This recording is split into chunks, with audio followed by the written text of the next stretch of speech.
विश्वानि देव सवितरदुरितानि परासुव यद्भद्रं तन्न आसुव। ॐ सहना भवतु सहनौ भुनक्तु सह वीर्यं करवावहै तेजस्विनावधीतमस्तु मा विद्विषावहै।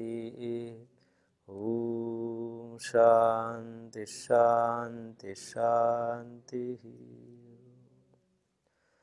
हरे कृष्ण कृष्ण कृष्ण हरे हरे, हरे राम राम राम हरे हरे, हरे कृष्ण कृष्ण कृष्ण हरे हरे, हरे राम राम राम हरे हरे, हरे कृष्ण कृष्ण कृष्ण हरे हरे, हरे राम राम राम हरे हरे। ओम कृष्णाय वासुदेवाय हरये परमात्मने प्रणतः क्लेशनाशाय गोविंदाय नमो नमः। ओम श्री परमात्मने नमः।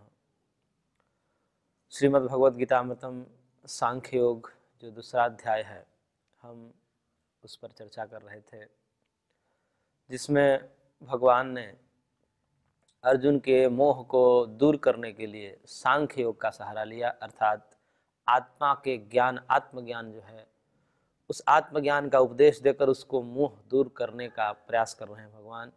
और जिसमें आत्मा के शुद्ध स्वरूप क्या है उसके विषय में कहा कि आत्मा तो अजन्मा है, नित्य है, अविनाशी है। ऐसे नित्य अविनाशी अजर अमर आत्म तत्व को मारना किसी के बस की बात नहीं है। न कोई मार सकता है और न ही कोई मर सकता है। मारने और मरने से परे यह आत्म तत्व है। इसलिए ऐसे आत्म तत्व स्वरूप भीष्म, द्रोण इत्यादि के वध का तुम निमित्त नहीं बनोगे, क्योंकि वो मर ही नहीं सकते, आत्मा नित्य होती है। तो इसलिए उस नित्य आत्म तत्व का ख्यापन करके, उपदेश दे करके जो सांख्य योग के माध्यम से भगवान ने दिया, और उसके माध्यम से उसके मोह को दूर करने का प्रयास किया, जिसमें हमने श्लोक संख्या 22 तक अध्ययन किया था विगत कक्षा में। अब उससे आगे कि वासांस जीर्णानि यथा विहाय नवानि गृह्णाति नरोपराणि तथा शरीराणि विहाय जीर्णानि अन्याति संयाति नवानि देहि। कि जिस प्रकार से मनुष्य पुराने कपड़ों को त्याग करके नए कपड़ों को धारण करता है, वैसे ही आत्मा पुराने शरीर को त्याग करके नए शरीर को धारण करती है। इसलिए इसमें शोक करने की आवश्यकता नहीं है। जिस प्रकार पुराने कपड़े को फेंकने में कोई शोक नहीं होता, कोई दुख नहीं होता, इसी प्रकार ये शरीर ही बदलता है, तो आत्मा को कोई दुख नहीं होना चाहिए। विद्वान व्यक्ति को, जो विवेकी हैं, तो तत्वज्ञानी हैं, उनको इस विषय में कोई दुख या शोक करने की आवश्यकता नहीं है, ये भगवान ने कहा। और इसी को लेकर के भगवान आत्म तत्व का ख्यापन करते हुए और आगे कह रहे हैं श्लोक संख्या 23 में, नैनम छिन्दन्ति शस्त्राणि नैनम दहति पावकः न चैनम क्लेद्यन्त्यापो न शोषयति मारुतः।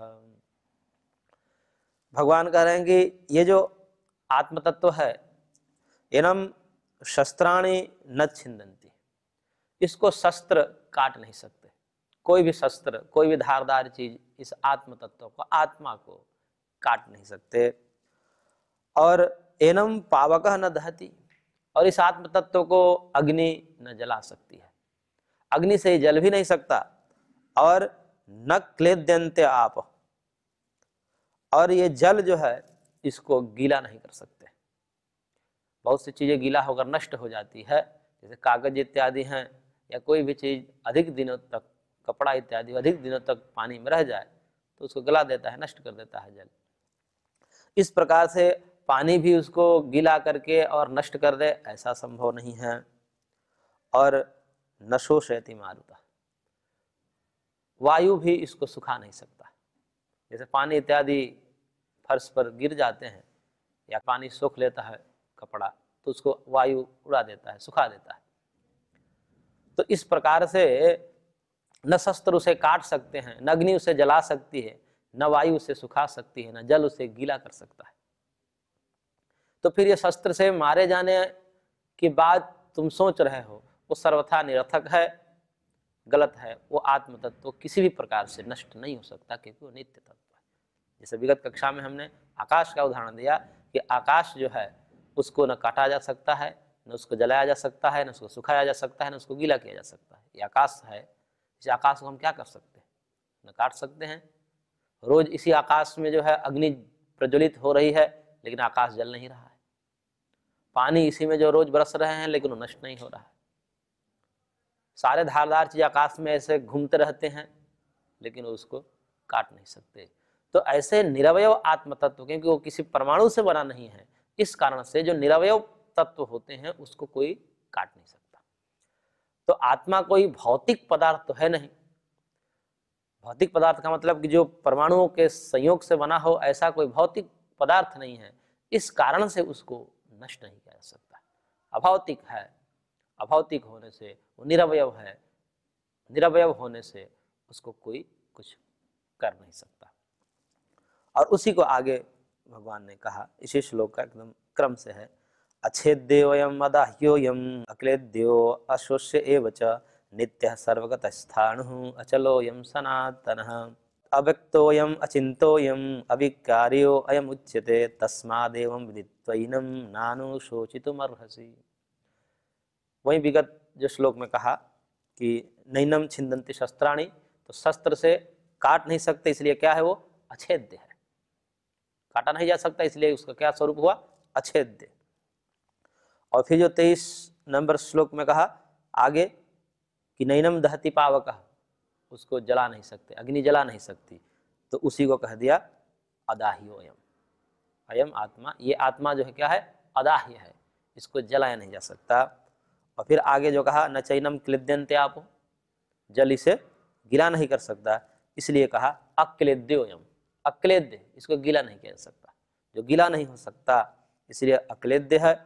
और वायु न उसे सुखा सकती, न शोषयति मारुतः, ये जो कहा उसके लिए भगवान ने कह दिया अशोष्य एव च, अशोष्य है, उसको कोई सुखा नहीं सकता, सुखा करके नष्ट कर दे ऐसा नहीं हो सकता, इसलिए वो अशोष्य है। और फिर आगे कह रहे हैं वो कैसा है? नित्यः सर्वगतः, वो नित्य है, क्योंकि जब उसे काटा ही नहीं जा सकता, यही सब नष्ट करने की सब प्रक्रिया है। किसी भी पदार्थ को नष्ट करने की प्रक्रिया क्या है? उसे काट दीजिए, जला दीजिए, उसको जो है सड़ा दीजिए, या उसको वायु में छोड़ दीजिए, वायु सुखा देती है। तो यही नाश करने की प्रक्रिया है। किसी भी प्रकार से आत्म तत्व नष्ट नहीं हो सकता, इसलिए वो क्या हो गया? नित्य हो गया। इसलिए उसको कहते हैं नित्य। जो अदाह्य है, अक्लेद्य है, अशोष्य है, तो वो पदार्थ कैसा होगा? नित्य है, यानी कि तीनों कालों में रहेगा, उसका कभी भी किसी भी प्रकार से नाश नहीं हो सकता, इसलिए कहा नित्य। और फिर कहा सर्वगतः, वह व्यापक है, पूरे शरीर में व्यापक है, सर्वगत है और स्थाणु है। स्थाणु ऐसे बोलते हैं ठूंठ को, जो पेड़ होता है उसको ऊपरी भाग जो है नष्ट हो जाता है और मूल से लगा हुआ रहता है कुछ भाग, उसी को ठूंठ कहते हैं। तो ठूंठ का मतलब स्थिर है, और स्थिर का क्या मतलब? तो उसी को कह दिया अचल है, जो अचल है, जो डिगता नहीं, जो स्थिर रहता है, जो अपने स्वरूप से कभी हटता नहीं, इसलिए सर्वगत है और अचल है। और फिर क्या है? सनातन, सनातन है, चिरंतन है, बहुत लंबे समय से। कब इसकी शुरुआत हुई? क्योंकि उत्पन्न तो हुआ नहीं है, इसलिए उत्पन्न न होने से कोई कहे कि कितनी पुरानी है ये आत्म तत्व, ऐसे प्रश्न आए मन में, ये आत्म तत्व कितनी पुरानी है? 1000 करोड़ वर्ष पहले या जन्म पहले, कितना मान लिया? तो कहते हैं ना आदि अनादि। अनादि का तात्पर्य होता है कि उत्पन्न ही नहीं हुआ, इसकी आदि ही नहीं है, शुरुआत ही नहीं है। क्यों शुरुआत नहीं है? क्योंकि जो जन्म ही नहीं जो लिया है, जन्म जो लेता है उसकी आदि होती है, प्रारंभ उसका होता है जो जन्म लेता है। इस शरीर का जन्म होता है, इसलिए कहा जाता है कि इसकी जन्म तिथि ये है। तो आत्मा की जन्म तिथि थोड़ी है, वो शरीर की है, क्योंकि शरीर उत्पन्न होता है इसलिए इसकी जन्म तिथि है। परंतु आत्मा उत्पन्न नहीं होता, इसलिए इसकी कहीं शुरुआत नहीं है। इसलिए क्या है? सनातन है, चिरंतन है, पुरातन है। और फिर उस आत्म तत्व को समझाते हुए भगवान आगे कह रहे हैं कि अव्यक्तो अयम, यह आत्मा कैसा है? अव्यक्त है। अव्यक्त का मतलब कि वो इंद्रियों से नहीं देखा जा सकता है। हम इंद्रियों से क्या देखते हैं? शरीर को देखते हैं, शरीर के रूप रंग को देखते हैं, लेकिन आत्म तत्व थोड़ी दिखता है हमारी आंखों से। वो तो अव्यक्त है, सूक्ष्म है, अतीन्द्रिय है, हम उसको अनुमान से करते हैं। वैसे आत्मा के विषय में शास्त्रकारों ने कहा कि आत्मा के विषय में तो कोई मतभेद ही नहीं है। अस्ति आत्मा नास्तित्व साधना भावात, महर्षि कपिल ने एक सूत्र ही दिया और कहा कि अस्ति आत्मा, आत्मा है, और आत्मा के न होने में कोई प्रमाण नहीं है। कोई ये प्रमाणों के बल पर यह सिद्ध कर दे कि आत्मा नहीं है, कर ही नहीं सकता, क्योंकि सिद्ध करने के लिए भी उसको अपने आप को मैं पने का अनुभव करना पड़ेगा। मैं इस आत्म तत्व को असिद्ध करूंगा, जैसे ही कहेगा उस मैं के द्वारा आत्म तत्व सिद्ध ही हो जाएगा। इसलिए आत्म तत्व की सिद्धि के लिए कोई प्रयत्न शास्त्रकारों को नहीं करना पड़ता है। और इतना ही बता देते हैं कि ये जो तुम कह रहे हो मैं हूं के रूप में सबको अनुभव है कि नहीं है? मैं हूं, सबको अनुभव है। ऐसा किसी को संशय है कि मैं हूं अथवा नहीं हूं, पता नहीं मैं हूं, मेरा अस्तित्व है अथवा मैं मरा हुआ हूं? ऐसा किसी को तो संशय नहीं होता। इसलिए मैं हूं के रूप में सबको अपने आत्मा का प्रत्यक्ष है। इसलिए आत्मा के अस्तित्व को नकारने में कोई प्रमाण ही नहीं है, प्रत्यक्ष से सबका अनुभव है। मैं हूं इस रूप में सबको अनुभव है। इसलिए आत्मा तो प्रत्यात्म वेदनीय इसको बोलते हैं शास्त्र में, कि प्रत्येक आत्मा अपने आप को अनुभव करता है मैं हूं के रूप में। तो अनुभूति सबसे परम प्रमाण है, इस अनुभूति को कोई नकार नहीं सकता, अनुभूति को कोई नकार नहीं सकता। तो ये आत्मा है परंतु दिखती नहीं है। इसलिए विगत कक्षा में भी हमने चर्चा की थी कि वस्तु होते हुए भी नहीं दिखती, क्योंकि वो सूक्ष्म है। इसलिए यहां पर भगवान ने कहा अव्यक्तोयम, वो अव्यक्त है, सूक्ष्म है, अतीन्द्रिय है। और अचिंत्योयम, वो अचिंत्य है। अचिंत्य का मतलब कि बुद्धि आदि के द्वारा बड़े मुश्किल से पकड़ में आता है। ऐसा आत्म तत्व है कि जिसको बुद्धि से पकड़ने में बड़ी समस्या होती है। हम पृथ्वी को, जल को, तेज को, यहां तक कि वायु को बुद्धि से पकड़कर समझ लेते हैं, उसके स्वरूप का निर्धारण भी कर लेते हैं। वैसे वायु भी तो अदृश्य है, लेकिन अदृश्य होते हुए भी स्पर्श आदि के माध्यम से उसका अनुमान लगा देते हैं कि ये कोई पदार्थ है जो हमारे स्पर्श कर रहा है, हमारे बालों को, हमारे रोमों को, ये त्वचा को स्पर्श करा रहा है, ऐसा एक पदार्थ है। और जाते हैं तो रोकता भी है, हवा हमें रोकता भी है। तो इस अवरोध के कारण दिखता तो नहीं है, परंतु स्पर्श, अवरोध इत्यादि के द्वारा हम उसका अनुमान कर लेते हैं कि स्पर्श हो रहा है, इसका मतलब स्पर्श गुण है, तो गुण किसी न किसी गुणी में होगा, द्रव्य में होगा। इस आधार पर वायु को सिद्ध कर लेते हैं। बाध कर रहा है, रोक रहा है, लेकिन दिख नहीं रहा है। हम दौड़ रहे हैं, मोटरसाइकिल से चल रहे हैं, तो रोक रहा है हमें, लेकिन दिख नहीं रहा है, लेकिन रोक रहा है ना, तो कोई तो दबाव लगा रहा है। इस कारण से उस अवरोध से हम ना दिखते हुए भी वायु का अनुमान कर लेते हैं। यहां तक तो ठीक है, परंतु जैसे ही हम आकाश के विषय में कहते हैं तो बहुतों को तो समझ में नहीं आता है कि आकाश क्या है। तो कहते हैं कि आकाश का न रूप होता है, न रंग होता है, न रस होता है, न स्पर्श होता है। तो कैसा आकाश है? तो बोले कि सारे तत्व जहां ठहरते हैं, पृथ्वी, जल, तेज, वायु, जिस आधार में रहते हैं उस आधार का नाम आकाश है। अब आकाश देखने में नहीं आता, हम जो भी अपने आंखों के सामने देख रहे हैं सब वस्तुएं ही दिख रही हो, तो आकाश से भिन्न ही है। तो आकाश को ही समझने में तो पहले बुद्धि चकरा जाती है, और शास्त्रकार भी बहुत यत्न करते हैं, यत्न करने के बाद समझाने का प्रयत्न करते हैं, समझ में भी आ जाता है, लेकिन समझने के बाद भी कभी कभी ऐसा लगता है कि आखिर क्या है ये आकाश? परमाणु भी इसके नहीं है, आकाश के परमाणु भी नहीं है, और ये विभु है, व्यापक है, सर्वगत है, सभी जगह विद्यमान है, इसका कहीं अंत ही नहीं है। आप स्पेस में छलांग लगाइए और जाते जाइए, कहीं इसका अंत ही नहीं। ये जो खाली स्थान है, रिक्त स्थान है, इस रिक्त स्थान की कहीं अवसान नहीं है, कहीं सीमा नहीं है। ये असीम है, विभु है, व्यापक है, उसी को असीम को ही विभु, व्यापक, सर्वगत इस शब्द से कहा जाता है। वस्तुतः आकाश भी भौतिक तत्व है। परमाणु वाला ना होने से भौतिक तत्वों को भी हमारी बुद्धि समझने में चकरा जाती है। तो जब आकाश से भी सूक्ष्म है और आकाश भी जिसमें है। ये उपनिषदों में प्रश्न आता है कि सबका ये आधार क्या है, पृथ्वी का आधार क्या है, जल का आधार क्या है, वायु का आधार क्या है। ऐसा करते कि सबका आधार बताइए, आकाश है। फिर बोला कि आकाश का आधार क्या है, आकाश कहाँ टिका हुआ है। तो यहाँ तो बुद्धि चकरा जाती है, आकाश तो अपने ही हमें पकड़ में नहीं आता, वो निरवयव है, और वो कहाँ टिका हुआ है ये बात पकड़ में नहीं आती। तब उपनिषदकार कहते हैं कि वो भी भगवान में टिका हुआ है। इसलिए सर्वाधार सर्वेश्वर भगवान है, आकाश का भी आकाश जो है। इसलिए ब्रह्म सूत्र में एक सूत्र ही दिया महर्षि वेदव्यास जी ने, आकाशस्तल्लिंगात। भगवान को आकाश शब्द से भी कहते हैं। तो आकाश का मतलब भौतिक आकाश नहीं, आकाशों का भी आकाश है, वो भगवान है। तो जहां कहीं भी ब्रह्म के विषय में, भगवान के विषय में, कहीं भगवान को प्राण शब्द से कह दिया जाता है, प्राण है, प्राणस तथा अनुगमात। इस ब्रह्म सूत्र में प्राण शब्द से भगवान को कहा गया है। तो प्राण का मतलब ये भौतिक प्राणवायु नहीं, प्राणों का भी जो प्राण है वह भगवान है। तो इस प्रकार से भगवान सबके आधार हैं, आश्रय हैं, सर्वेश्वर हैं, सर्वाधार हैं। और सर्वाधार सर्वेश्वर वो सूक्ष्म होने से, सर्वगत होने से, नित्य होने से, अव्यक्त होने से अचिंत्य भी है। चिंतन करना बड़ा दुर्लभ हो जाता है, उस तत्व को पकड़ने में बुद्धि चकरा जाती है। इसलिए उपनिषदकार तो कहते हैं दृश्यते तो अग्रया बुद्धिया सूक्ष्मया सूक्ष्मदर्शी भी। इस परमात्म तत्व को जानने के लिए बुद्धि सूक्ष्म चाहिए, स्थूल बुद्धि से समझ में नहीं आता। जैसे ही प्रकृति, पुरुष और जो है हम आगे बढ़ते हैं कि पंचभूतों से ऊपर जाते हैं, पंचभूतों के परमाणुओं में जाते हैं, परमाणु के ऊपर भी अहंकार में जाते हैं, अहंकार के ऊपर भी जो है हम महतत्व में जाते हैं, महतत्व के बाद प्रकृति में जाते हैं, तो दिमाग चकरा जाता है, ये सब क्या है, महतत्व, प्रकृति, ये सब।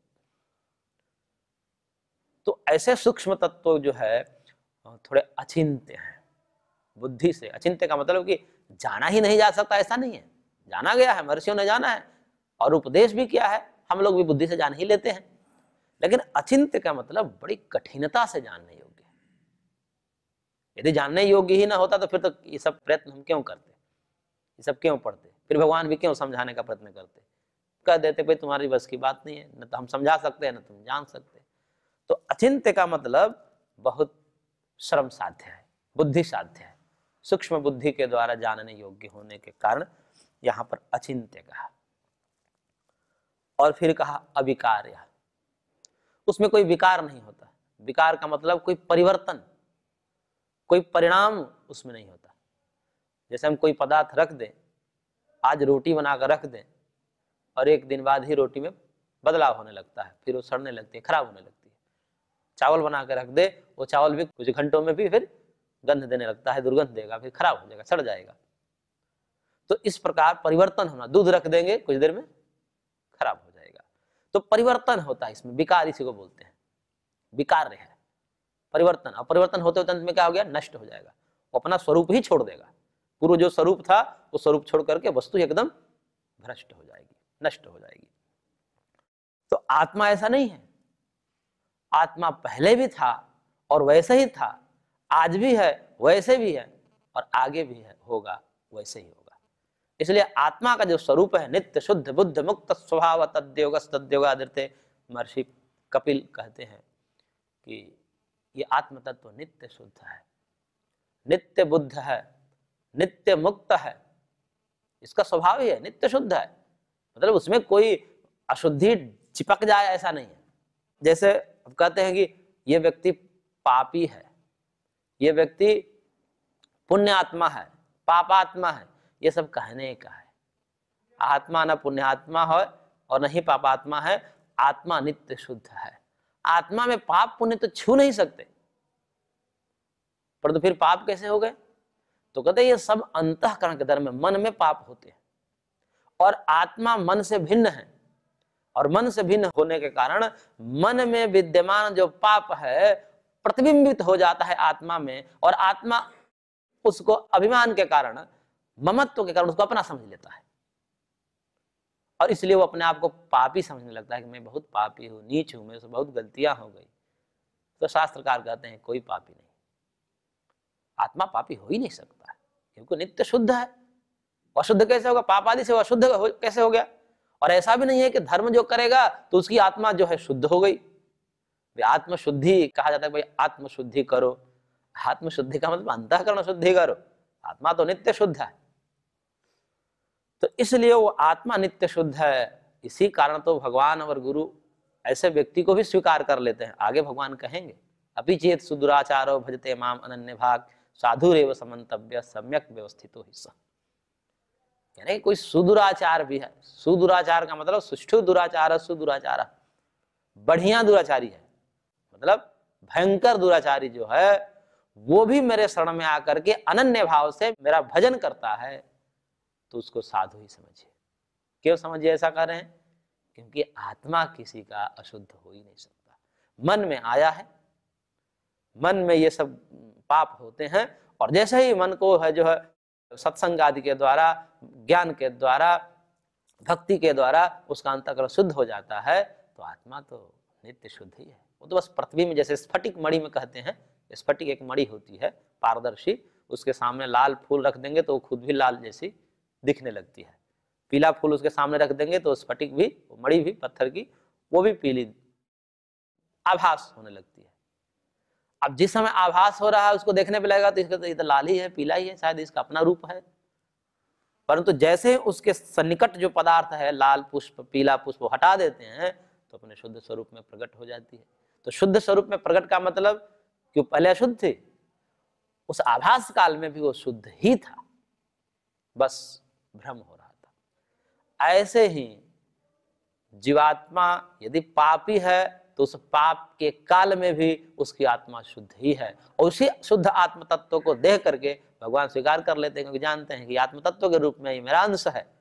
ममैवांशो जीव लोको जीव भूतो सनातन, आगे कहेंगे भगवान, ये मेरा ही अंश है, ये शुद्ध तत्व है।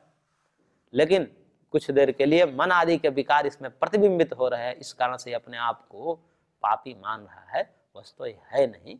ये पाप जैसे ही मन बुद्धि में विद्यमान पाप हट जाएंगे तो शुद्ध ही हो जाता है।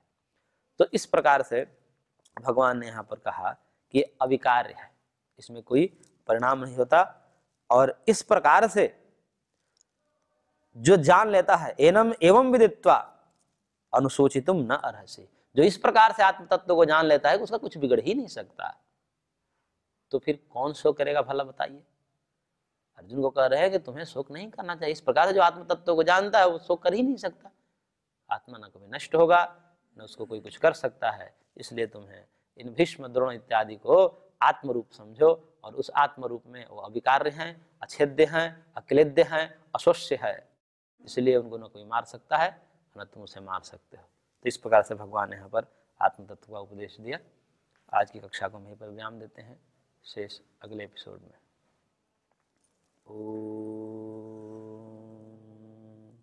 शांति शांति शांति।